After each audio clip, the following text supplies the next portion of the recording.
In the year 897 AD, something so bizarre occurred within the sacred walls of the Vatican that it would forever stain the reputation of the Catholic Church.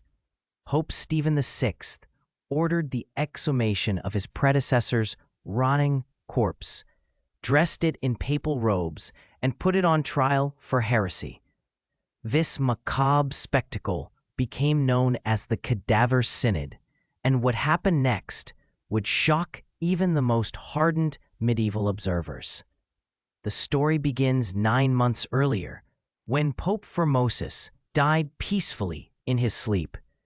Formosus had been a controversial figure during his lifetime, but nothing could have prepared anyone for what his successor had planned. Pope Stephen VI harbored a burning hatred for the dead pontiff that went far beyond political disagreement. This was personal. To understand why Stephen VI would commit such a grotesque act, we must journey back to the treacherous world of 9th century papal politics. The papacy had become a prize fought over by powerful Roman families, and Formosus had made dangerous enemies during his 5-year reign. He had committed what many considered an unforgivable sin, crowning Lambert of Spoleto as Holy Roman Emperor, then later switching his allegiance to Arnulf of Carinthia. This political flip-flop enraged the powerful Spoleto faction, who saw Formosus as a traitor. When Stephen VI ascended to the papal throne, he was essentially their puppet, and they demanded revenge against the man who could no longer defend himself. On a cold January morning in 897, papal guards entered the tomb of St. Peter's Basilica. They dragged out the decomposing remains of Pope Formosus, which had been buried for 9 months. The stench must have been overwhelming as they hauled the corpse through the corridors of the Vatican to the papal court.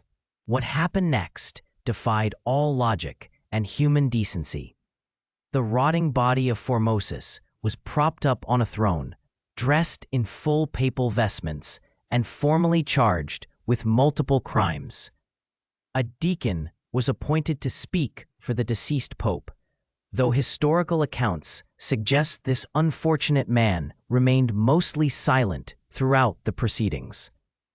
Stephen VI, consumed by rage and madness, personally conducted the trial.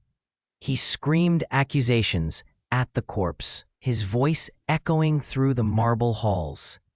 The charges included perjury, violating church law by switching bishoprics, and most seriously, ascending to the papacy illegally. The irony was palpable.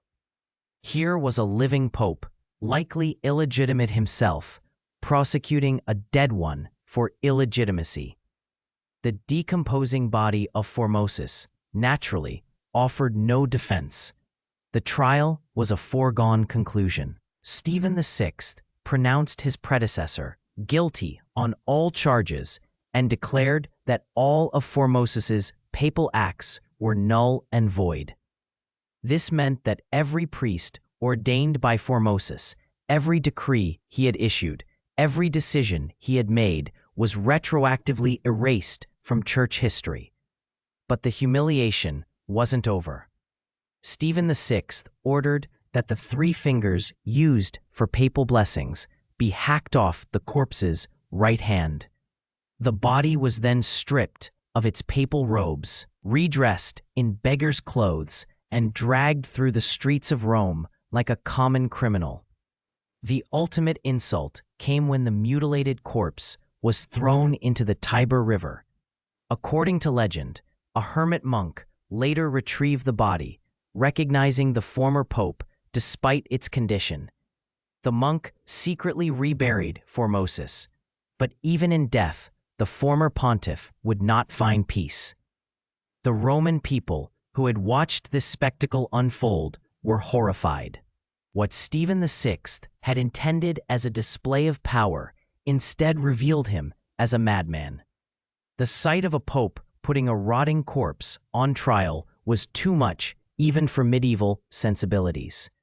Whispers of divine displeasure began to spread through the city.